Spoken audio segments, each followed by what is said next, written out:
School വാസ്തു.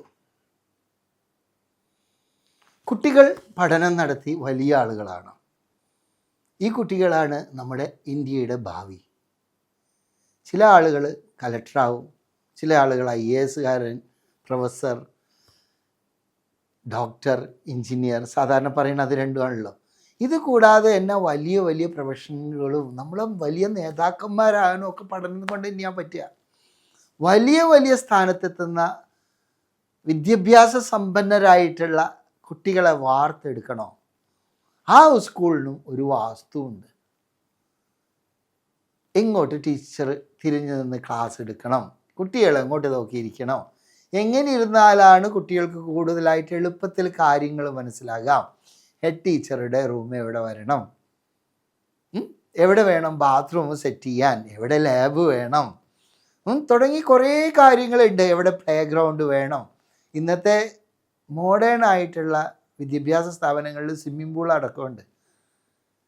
ജല സ്രോതസ്സുകൾ എവിടെ കൊടുക്കണം, ഇങ്ങനെയെല്ലാം ഒരു വലിയൊരു സ്റ്റഡി തന്നെയുണ്ട്. അത് നിർഭാഗ്യവശാൽ നമ്മളെ കേരളത്തിൽ ചുറ്റളവ് നോക്കി കണക്ക് പറയുന്നത് മാത്രമാണ് വാസ്തു എന്നാണ് നമ്മളുടെ ധാരണ. സ്കൂളിൻ്റെ വാസ്തു നോക്കാൻ പറ്റുമോ? പറ്റും. സ്കൂളുകൾക്കും വാസ്തുവുണ്ട്.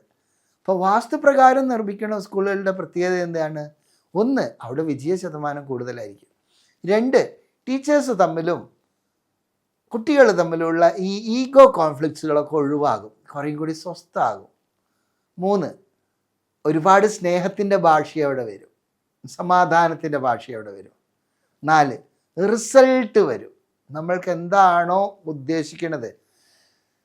മാനേജ്മെൻറ്റിനെ സംബന്ധിച്ചിടത്തോളം ഇതൊരു പ്രോഫിറ്റബിൾ ബിസിനസ്സും കൂടിയാണ്. അറ്റ് ദ സെയിം ടൈം നമ്മളെ കുട്ടികൾക്ക് വിദ്യാഭ്യാസം കിട്ടണം, അവിടെ ഒരു സേവനമുണ്ട്. അപ്പോൾ നല്ല ഉയർന്ന തലമുറ വരികയും ചെയ്യണം, അതേ സമയത്ത് ഇൻസ്റ്റിറ്റ്യൂഷൻ നിലനിൽക്കുകയും ചെയ്യണം.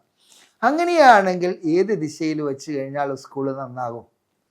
എങ്ങനെയുള്ളതാണ് അതിൽ കൊടുക്കേണ്ട സ്റ്റഡി സർക്കിൾ, അതായത് വിദ്യാഭ്യാസത്തിനായിട്ടുള്ള ഒരു മണ്ഡലങ്ങളുണ്ട്. പണ്ട് നമുക്ക് ഓർമ്മയില്ല, മാവിൻ്റെ ചുവട്ടിലൊക്കെ ഇരുന്ന് പഠിപ്പിച്ചിരുന്ന ടീച്ചർമാരൊക്കെ ഉണ്ടായിരുന്നു.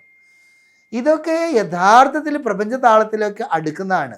നമ്മളെ ഇന്ത്യൻ ഗുരുകുല സമ്പ്രദായം ടോട്ടലി വൺ വിത്ത് നേച്ചർ, യൂണിവേഴ്സിൻ്റെ താളമായിട്ട് ഒരുമിച്ചിട്ടാണ് ഗുരുകുല സമ്പ്രദായം ഉള്ളത്.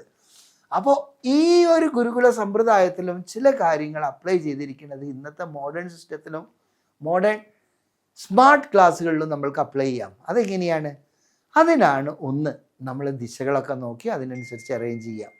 അതായത് കുട്ടികളുടെ പൊസിഷൻ, ടീച്ചേഴ്സിൻ്റെ പൊസിഷൻ, ബോർഡുകളുടെ പൊസിഷൻ, സ്ക്രീനുകളുടെ പൊസിഷൻ, ലൈറ്റനിങ് സിസ്റ്റം, ഇങ്ങനെ കുറേ കാര്യങ്ങളുണ്ട്.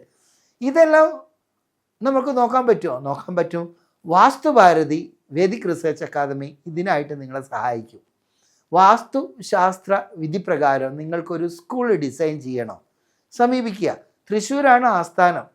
ഞാൻ ഡോക്ടർ നിശാന്ത് തോപ്പിൽ, വാസ്തുശാസ്ത്രത്തിൽ ആണ് എൻ്റെ ഡോക്ടറേറ്റ് എടുത്തിരിക്കുന്നത്. ഇതിൽ എങ്ങനെ ഈ ശാസ്ത്രത്തെ ബെറ്റർ പെർഫോമൻസിനായിട്ട് നമുക്ക് യൂട്ടിലൈസ് ചെയ്യാം, ഇത് A to Z ഞങ്ങൾ നിങ്ങളെ സഹായിക്കും. ഒരു ദിവസത്തെ കൺസൾട്ടിങ് മാത്രമല്ല കേട്ടോ അത്. കാരണം ഒരു സ്കൂളിൽ ഒരു ദിവസം കൊണ്ടാകില്ല. കാരണം എന്ന് പറഞ്ഞാൽ ഓരോ തലമുറകളും വന്നു പോകണതാണ്, ഓരോ വർഷവും അത് അപ്ഡേഷനും ഉണ്ട്. ഇത് കൂടാതെ തന്നെ നമ്മൾ ആ സെറ്റ് ചെയ്യുന്ന രീതി അത് ആദ്യം തന്നെ സെറ്റ് ചെയ്യുകയാണെങ്കിൽ വളരെ നല്ലതാണ്. കാരണം കൊല്ലം കൊല്ലം അത് മാറ്റേണ്ടതില്ലല്ലോ. പിന്നെ എന്താ മാറുക? മാറിക്കൊണ്ടിരിക്കുന്ന ടീച്ചേഴ്സ് മാറും. അപ്പോൾ ടീച്ചേഴ്സിനും വാസ്തു ഉണ്ടോ? ഉണ്ട്. ഇവിടെയാണ് പേഴ്സണൽ വാസ്തു എന്ന് പറയുന്നത് നിങ്ങളെ ഹെൽപ്പ് ചെയ്യുക.